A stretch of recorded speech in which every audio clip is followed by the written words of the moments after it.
Aujourd'hui, en plein milieu de la période de confinement, on va filmer dehors. Enfin, dans mon jardin, pas dehors, vraiment à 100 km de chez moi, hein. Juste dans mon jardin. Ça va pas être ouf. Maintenant, assez parlé, on va dehors.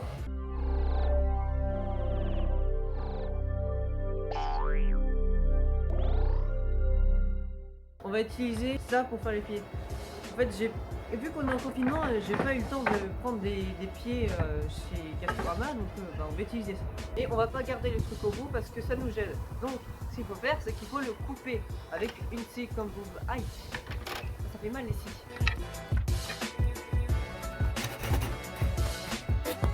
J'ai rencontré un petit problème, c'est que en fait normalement je devais couper tout autour. J'ai coupé que d'un côté, donc forcément au bout d'un moment ça s'est cassé. Mais c'est pas grave.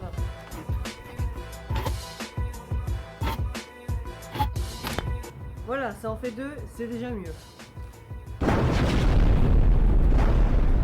Maintenant qu'on a nos 4 bâtons, tout simplement, en fait le tabouret est déjà fini parce que je vais vous montrer pourquoi. Vous mettez un bâton comme ça, un autre comme ça, un autre comme ça, et un autre comme ça, et vous avez votre tabouret 100% naturel. Voilà, pas besoin d'utiliser du métal ou du ciment. Et oui, je vais vous démonter au niveau de... Bon, plus sérieusement, maintenant qu'on a les 4 petits pieds, on va les assembler. Je vais vous montrer comment.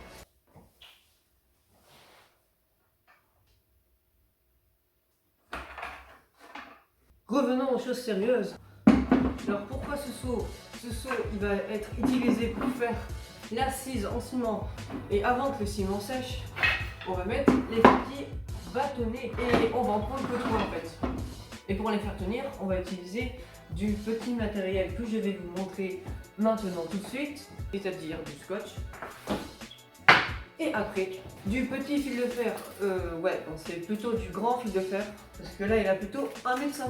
Pour accrocher les fils de fer sur les bâtons, il faut enrouler le fil de fer sur le bâton. On fait, allez, 2 ou 3 tours. Une fois que vous avez enroulé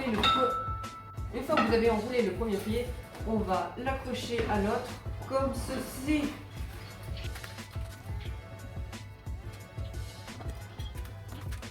Je pense que vous l'avez compris, on va faire pareil sur les 2 autres côtés qui restent. C'est-à-dire cette face et cette face.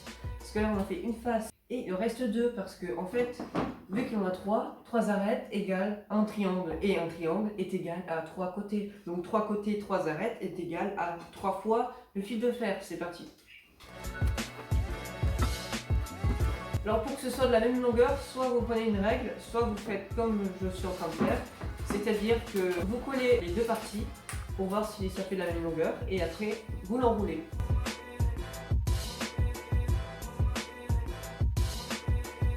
C'est fini pour l'instant, ça ressemble à rien. On va enlever ce petit seau là et si on le déroule, ça donne ça. En fait ce truc là, on a enroulé, et ça glisse et c'est pour ça qu'on va utiliser du scotch. Mais avant d'utiliser du scotch, vu que c'est une question de mathématiques, si on accroche le fil de fer en bas, forcément, ça va être vraiment écarté. Parce que si c'est comme ça, c'est pas assez écarté. On va utiliser le scotch. Voilà. Et maintenant, on l'enroule autour. Vous serrez bien et normalement, cette fois-ci, ça tient. Et forcément pour faire l'assise on va aller dehors, donc on retourne dehors encore une fois, ouais. On a le ciment, et bien sûr pour faire le ciment on a besoin d'eau. Donc pour faire l'eau, non pas pour la faire, le tuyau d'arrosage.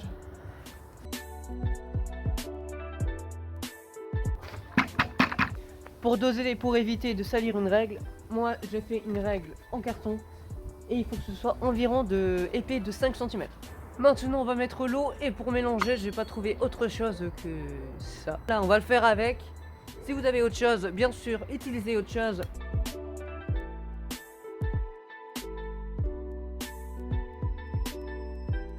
Surtout n'oubliez pas de tasser non seulement pour lisser un peu et surtout pour enlever les petites bulles d'air. Voilà, on a exactement 4,7 cm et il reste plus qu'à enfoncer les petits pieds. Et après c'est bon.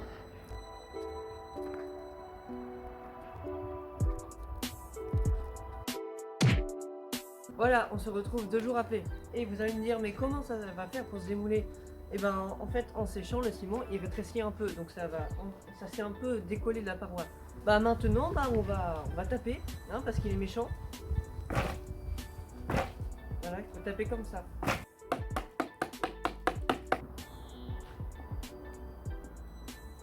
Bon, visiblement ça se retire pas. Pour que ça se décolle, on va taper exactement comme ça.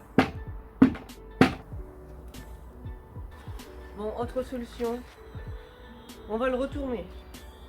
Maintenant qu'on l'a retourné, on va passer plutôt à la méthode forte, c'est-à-dire le marteau.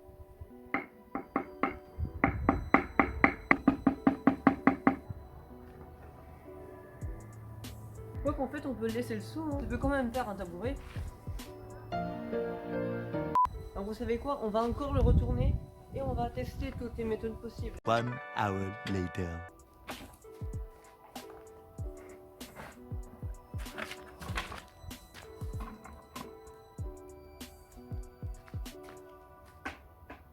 Bon bah le résultat est plutôt pas mal, hein.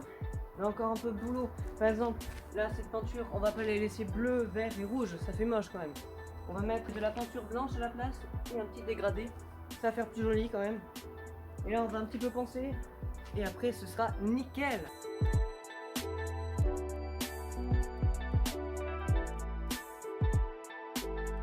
Bon, maintenant, bonne nouvelle, il ne reste plus que la peinture. Et ben c'est tout en fait. Quoi de mieux qu'un tabouret pour faire un tabouret?